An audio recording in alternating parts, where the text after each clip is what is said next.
Right, we have breaking news. The Atlantic has just published a brand new piece by Jeffrey Goldberg and Shane Harris.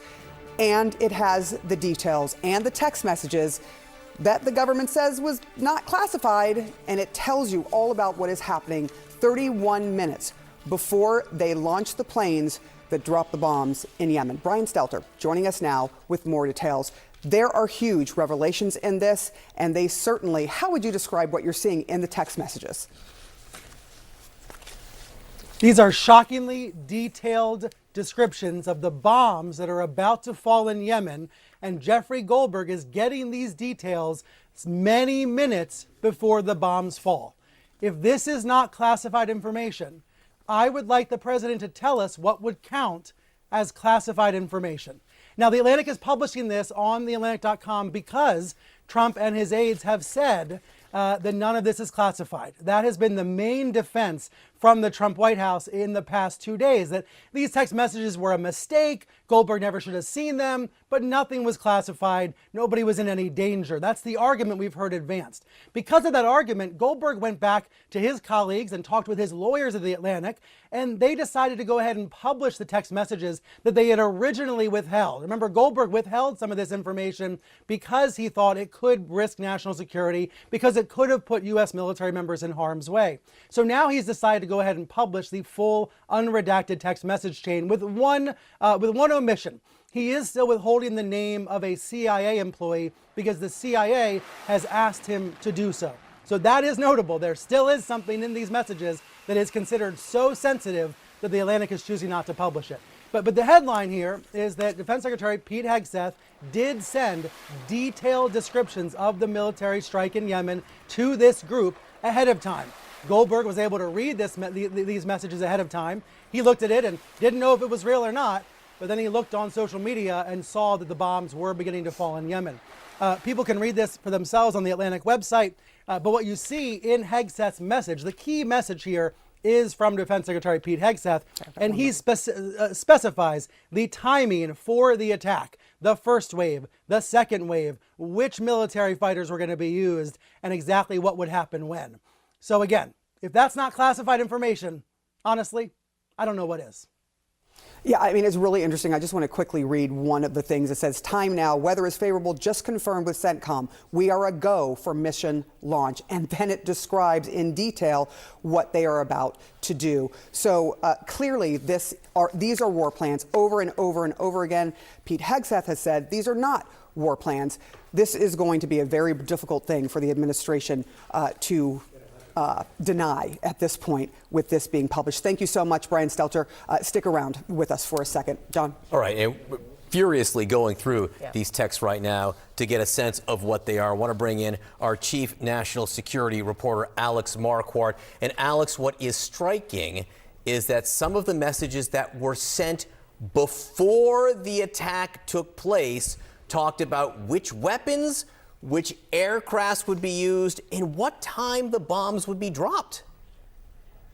Yeah, and this all goes to the question of what are war plans, because the pushback that we have heard from the Trump administration and from Pete Hegseth specifically, who put the most detail in this chat, was these are not war plans. So that's what they're quibbling with. These are certainly strike plans because this is an extraordinary amount of detail.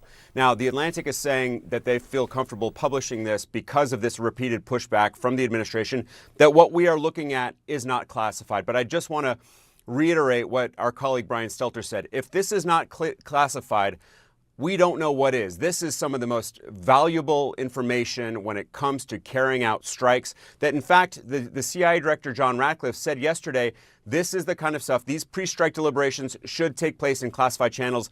They did not. So not only do we have all kinds of information about what was going to happen, we now also have information about what happened afterwards, essentially a post-strike assessment report, which is not something that we had seen in the original report from Jeffrey Goldberg. All he had said was that Pete Hegseth, in the hours prior to this strike on the Houthis on March 15th, laid out operational details, timing, weaponry, etc. So a lot more details here.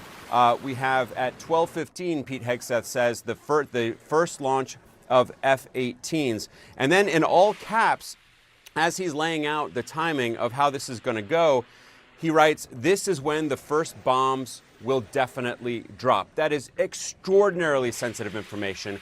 And the point that we have been making and that Jeffrey Goldberg and his colleague Shane Harris make in this report is, if it were not Goldberg in this chat, if it were someone else who could have shared this information with the Houthis, with other adversaries, they would have had access to an extraordinary level of detail about what was just going to happen. But I really do want to highlight some of the new information that we got here about what happened in the wake of this strike, because what we had understood was that Pete Hegseth and perhaps John Ratcliffe, the CIA director, that they had put the most sensitive information into this group chat. Here we have Mike Waltz, the national security advisor.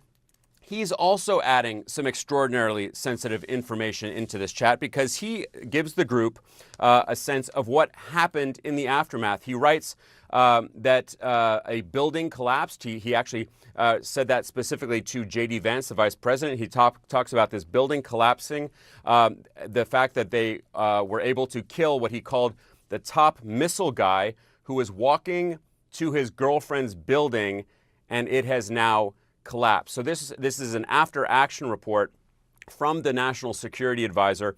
He praises the intelligence community. He praises Pete Carilla, the head of Central Command. So this is just, again, a remarkable level of detail.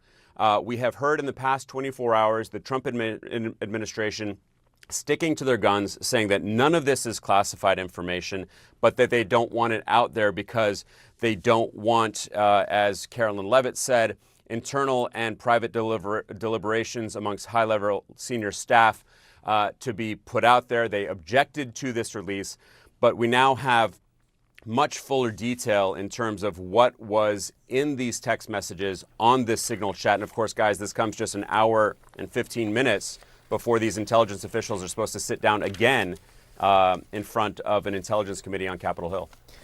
This is when the first bombs will definitely drop. Again, an extraordinary level of detail on a text exchange before the actual bombs drop. And one point I want to reiterate here is that while Pete Hegseth and others say this was not classified information, that might be semantic only because Pete Hegseth himself can't even retroactively say information was not classified. Alex Marquardt, thank you for that reporting. Let's get to Jeff Zeleny, who is at the White House for us. Jeff, these are extraordinary text messages that a reporter was added into this group. Mike Waltz saying it was a mistake. How is the Trump administration and the Trump White House going to explain this? And are you hearing anything from them? Because they have been standing by all of the members of this group, including the Secretary of Defense, Pete Hegseth. Look, Sarah, as you were just saying there, we're getting an extraordinary minute-by-minute look at some of those messages now that the Atlantic has published. In the wake of the president's and others' assistance yesterday, there was no classified information in these, but we're also getting a peek behind what led to the publishing of these. The Atlantic, we're told, as they're writing in the magazine this morning, that they alerted the White House and other national security agencies and said that they did plan to publish and ask if there were any objections. So the White House press secretary is pushing back again this morning, a very familiar page from the Trump playbook, and again attacking the Atlantic, calling it a hoax, going after some long-held grievances that the president has held with Jeffrey Goldberg, who's been the author of several pieces over the years that the president has not liked. But the White House press secretary is also going after a Wall Street Journal editorial this morning that is taking a specific look at Steve Witkoff. He, of course, is one of the president's close friends, who's a Middle East envoy. He was meeting with Vladimir Putin on March 13th at the time that all these conversations and signal messages were going on. But the White House is pushing back and saying he was not using his personal phone while he was in Moscow. He was using a government phone when he returned back. But the actual substance of this, so this is what certainly will be shined a light on at the House hearing that is now scheduled to begin in just a little over an hour. The very specific details of these wartime plans, from the weather conditions for the bombs are about to drop. So again, as we saw yesterday, the the light was shining on the defense secretary. We saw the director of national intelligence and the CIA director saying it was up to the defense secretary to answer questions if these were indeed the classified war plans. And now we can see for ourselves very operational details there that certainly are now giving new fodder for more questions. So the White House was thinking yesterday, was hoping that they were going to put this behind them, at least the political fallout from this. And they're trying to make it into a political scandal, not a national security controversy. We shall see how successful they are in doing that. But now, having all of these plans in front of us, it certainly looks like minute by minute by minute what was about to happen certainly seems like war plans and war planning to anyone who's reading it.